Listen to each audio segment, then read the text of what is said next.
Gadis barbar pilihan Ustadz tampan. Bab 227. Karena perbuatannya Hanja mendapatkan hukuman 25 tahun penjara oleh hakim. Dilihat dari matanya, dia tidak menyesal membuat adiknya duduk di kursi roda. Dia malah bertepuk tangan membuat Zayan mengepalkan kedua tangannya. Jika tidak ada kaca sebagai pembatas, dia sudah melayangkan bogeman saat ini juga. Sudah jelas papa saya yang salah karena tidak menanggap kehadiran kamu. Tapi kenapa kamu lampiaskan dendammu pada saya? Kamu bahkan hampir menghancurkan kehidupan orang-orang terdekat saya saat perbuatan kamu di klub malam. Kamulah yang jahat di sini, Hanja. Kamu melukai orang-orang yang tidak tahu apapun. Jika saja kamu bilang kamu adalah kakak saya dari papa, saya akan membagi harta Mahafir sama rata seperti saya membagikannya pada Zian. Tapi kamu malah melakukan tindakan keji ini. Apa salah saya? Ibumu harus mati. Kamu melampiaskan semua kekecewaanmu pada orang-orang tak bersalah. Hanja terkekeh sinis. Saya tidak peduli, asalkan orang yang Mahesa sayangi menderita. Sayang sekali kamu tidak mati, tapi saya puas karena kamu harus menjadi pria menyedihkan yang hidup mengandalkan kursi roda. Melihat seperti ini begitu menyenangkan. Kedua tangan Zayan semakin kuat terkepal. Ah iya, istrimu sungguh sangat cantik. Padahal jika dia tidak kabur, saya berencana membawanya jauh darimu. Deh, maksudnya apa? Tunggu jalan bilang. Dilihat reaksimu, kamu tidak tahu ya jika Maryam sempat saya culik di waktu di mana kamu kecelakaan. Ah, sepertinya iya. Sepertinya kamu tidak melihat berita dan semua orang terdekatmu menyembunyikan semuanya. Hanja pura-pura memasang wajah syok lalu tertawa kencang. Dia menyukai reaksi Zayan yang terlihat pucat pasi. Seharian saya menurung istrimu di rumah saya. Kami cukup dekat, apalagi Maryam begitu tenang, tidak ada rasa takut pada saya walaupun dia tengah diculik. Kami juga mengobrol dan jangan berbohong. Istri saya tidak mungkin kamu culik. Saya sadar Maryamlah yang pertama kali saya lihat. Zayan berusaha menyangkal. Hanja menyungging senyuman tipisnya. Malamnya Maryam memang mencoba melarikan diri, dibantu oleh teman perempuan saya dan para polisi pun datang. Tentu saja dia yang pertama kali kamu lihat sebab saat kamu sadar dia telah bebas dari jeratan saya. Apa kamu tidak sadar pipinya membengkak karena ulah saya? Tunggu, Zayan ingat. Dia membuka pertama kali matanya setelah kritis melihat pipi istrinya membengkak dan berwarna merah keunguan. Jika kamu tahu, pipinya itu saya yang tampar karena dia membuat saya emosi. Kini emosi Zayan sudah memuncak. Dia memukul kaca di mana tepat wajah Hanja ada. Di sana. Sialnya kaca itu tidak mudah dia hancurkan. Sialan kamu Hanja. Saya tidak akan memaafkan kamu semudah itu. Kamu apakan istri saya saat kamu menculik bajingan? Kenapa dia baru tahu sekarang? Kenapa orang-orang terdekatnya tidak mengatakan semua ini? Dan kenapa istrinya hanya diam saja? Sialan, ia seperti orang bodoh yang tidak tahu apapun. Ia benci itu. Saya akan membunuhmu Hanja. Berani heh. Silahkan, dengan begitu kamu bisa mendekam di penjara. Hanja menyahut dengan begitu berani. Dia tertawa kencang. Bak pria gila melihat adiknya berusaha berdiri sambil memukul kaca yang tidak bisa pecah, apalagi hanya mengandalkan satu tangan saja. Dan satu hal yang harus kamu tahu Zayan Atarayan Mahafir. Sepertinya istrimu juga tidak jujur padamu. Seharian kamu kritis dan berjuang di ruang ICU, istrimu saya culik dan kami berdua menghabiskan waktu berdua di rumah saya.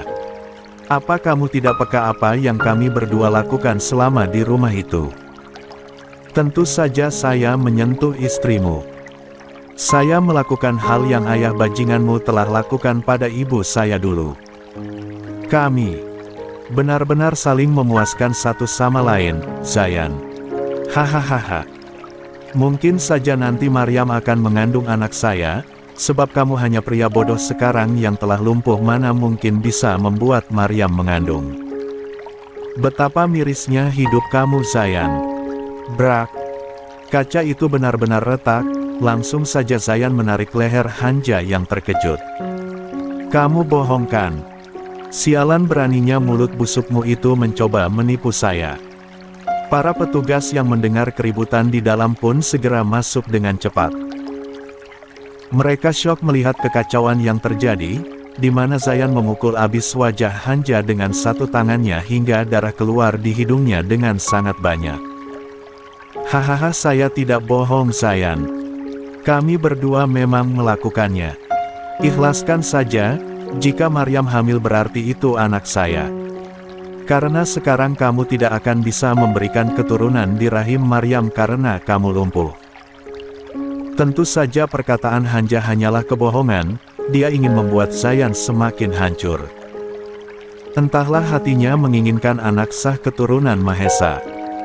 Ini hidup menyedihkan, melebihi kehidupannya di masa lalu yang harus mendapatkan nama anak haram tanpa adanya kasih sayang dari sosok ayah. Tapi emangnya Hanja tahu kehidupan Zayan pun dari kecil begitu menderita walaupun memiliki ayah sekalipun. Malahan karena ayahnya hidup Zayan hancur apalagi saat ayahnya menikah lagi dengan Vidya. Zayan yang paling menderita di sini, tapi Hanja ketahui. Sebab Hanja hanya melihat dari satu sisi saja. Zayan melangkah lelah ke mansion dengan kepala dipenuhi kekacauan. Luka di tangan kirinya, bekas insiden di kantor polisi, masih meneteskan darah namun dia abaikan saja. Hanja tidak melakukan perlawanan sama sekali, malah tertawa terbahak-bahak seperti orang kehilangan akal. Tawanya itu seperti pisau menyayat, membangkitkan api amarah yang membakar hati Zayan dari dalam. Maryam, kamu tidak menghabiskan satu malam dengan pria bajingan itu kan? Monolognya, di satu sisi hatinya pun merasakan sakit. Membayangkan istrinya dilecehkan oleh Hanja di saat dirinya berjuang di ruang ICU membuat luka itu semakin terasa nyata. Menyakitkan. Tidak. Ia tidak boleh percaya begitu saja pada Hanja. Lah harus mendengar cerita dari istrinya langsung. Lah bukan pria bodoh yang bisa menyimpulkan dari satu cerita. Lah tidak mau menjadi sosok Mahesa yang dulunya percaya pada Vidya. Sampai tidak sadar sisi lain dari wanita itu. Sial, jika benar istriku dilecehkan oleh Hanja apa yang harus saya lakukan? Sialan kamu Hanja. Saya tidak akan memaafkan perbuatanmu pada orang-orang terdekat saya terutama istri saya. Tuan. Kita telah sampai di mansion, ujar Pak Supir dengan nada takut-takut sebab tuannya ini yang begitu tenang tidak biasanya marah seperti ini. Dia tentu saja tidak tahu apa yang terjadi. Pak Andri, bantu saya turun. Baik Tuan. Pak Andri buru-buru keluar dari mobil lalu mengambil kursi roda di belakang bagasi, dibantu oleh dua penjaga yang datang mendekat. Tuan serius baik-baik saja. Tunggu tangan tuh, Zayan berlalu begitu saja dengan tangan kirinya yang mendorong kursi roda miliknya sendiri. Ah, dia harus memesan kursi roda listrik agar bisa berjalan menggunakan remote control, sebab tangan kirinya semakin sakit dia gerakan.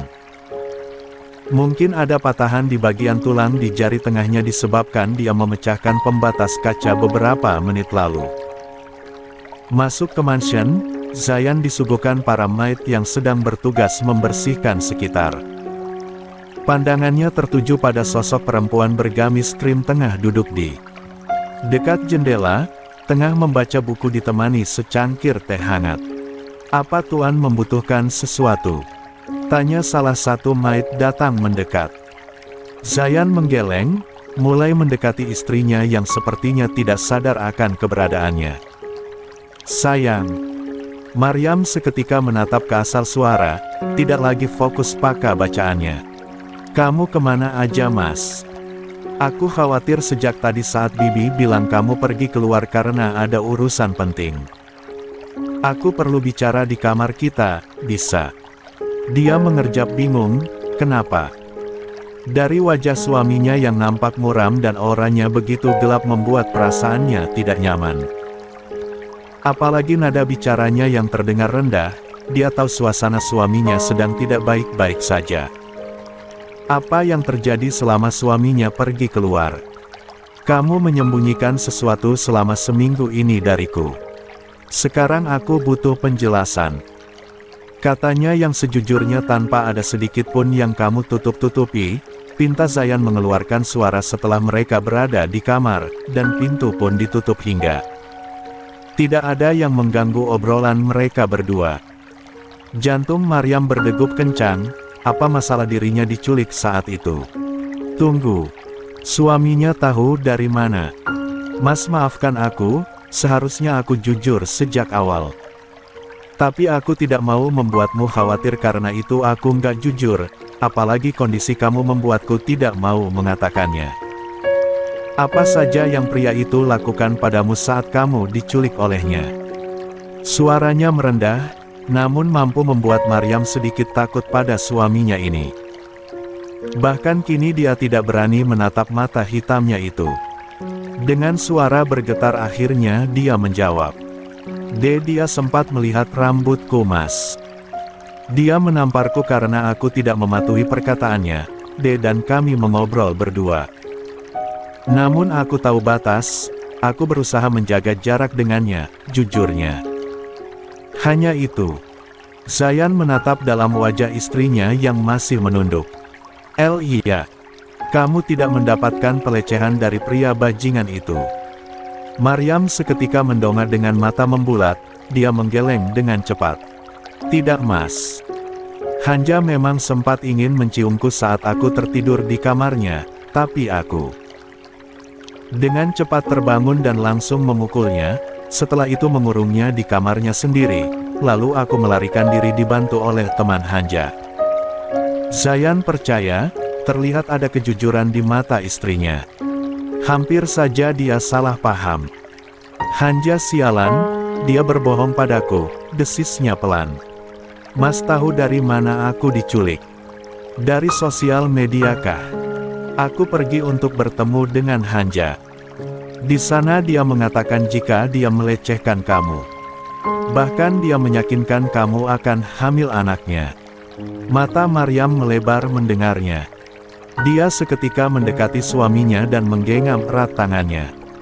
Sekarang terjawab sudah kenapa suaminya seperti ini. Pria itu berbohong. Jangan tertipu oleh perkataannya walaupun aku diculik seharian oleh Hanja.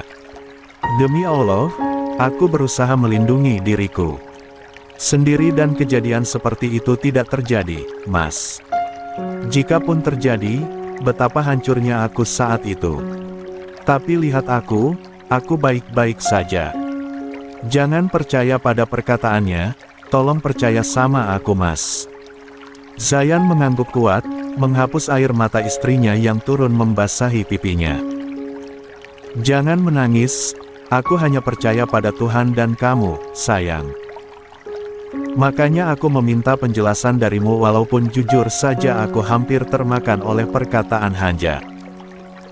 Maryam lega mendengarnya, dia kira suaminya akan emosi saat jadi tuduh menghabiskan satu malam dengan Hanja. Pria itu, ternyata tidak ada kapok-kapoknya. Aku juga salah di sini nggak jujur sejak awal, apapun alasannya itu. Maafkan aku Mas. Aku maafkan, tapi lain kali tolong jujur padaku. Apapun yang terjadi katakan. Aku ingin pernikahan kita saling terbuka tanpa adanya rahasia. Maryam mengangguk kuat. Tunggu, dia memegang tangan kiri suaminya lalu berteriak histeris melihat darah di sana. Sejak tadi dia hanya menatap wajah suaminya sampai tidak sadar jika tangannya teriuka. Kenapa Mas bisa terluka kayak gini? Ya Allah, darahnya masih keluar banyak.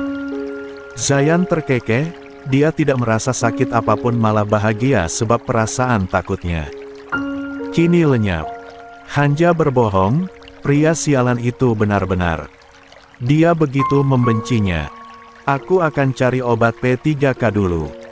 Mas tunggu di sini. 5 menit setelah diobati, kini Zayan harus mandi sore sebab tubuhnya yang benar-benar lengket oleh keringat. Maryam dengan telaten memandikan suaminya itu. Walaupun berakhir dia yang sudah mandi sore pun harus ikut kembali mandi karena tubuhnya yang basah. Terima kasih sayang. Dan maaf membuatmu kembali direpotkan untuk memandikanku. Itu udah tugasku sebagai seorang istri Mas.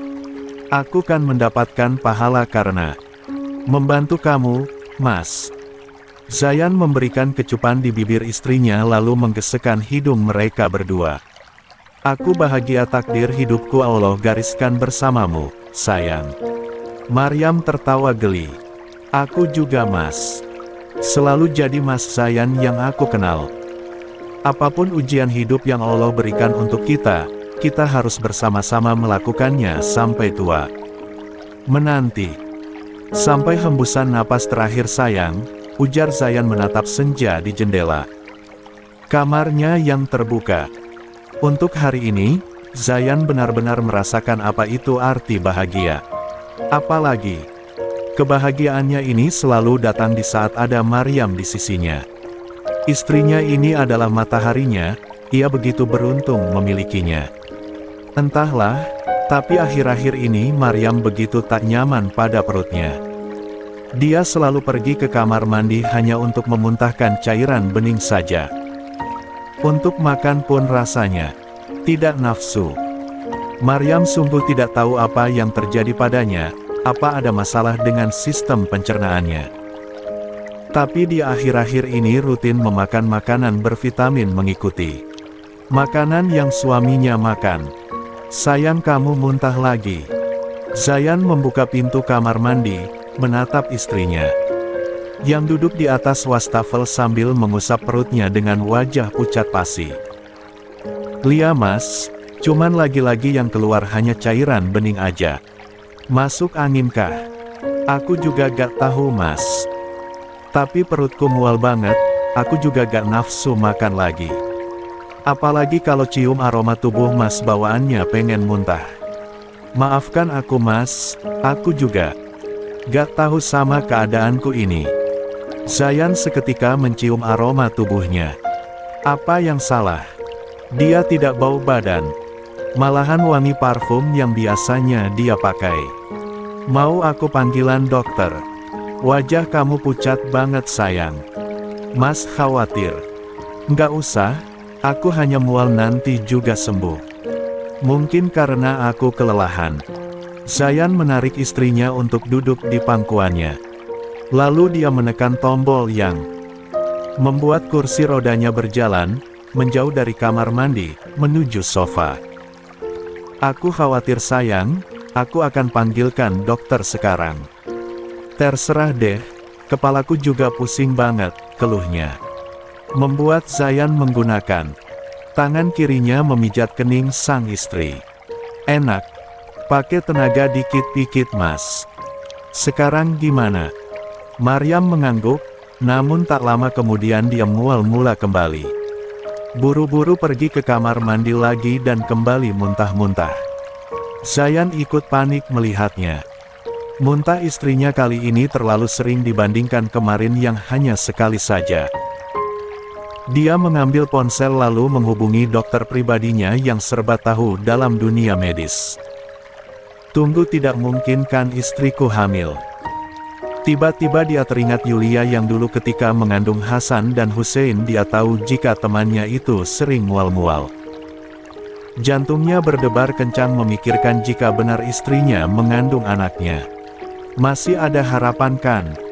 Sebelum kecelakaan terjadi dia sering menyentuh istrinya.